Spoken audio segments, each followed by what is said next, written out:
एक दफा का जिक्र है, टम्मी घर से निकला सैर करने और घर का रास्ता भूलकर जंगल में चला गया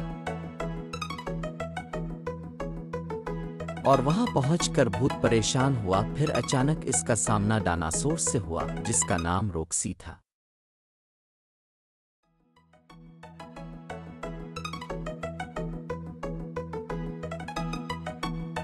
फिर वो दोनों बहुत अच्छे दोस्त बन गए। वो जंगल में घूमे, खेल खेलते और नदियों में तैरते रहे।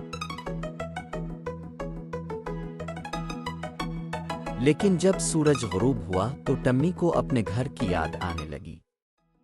इसने चाहा कि काश रॉक्सी इसके साथ घर वापस आ सकती।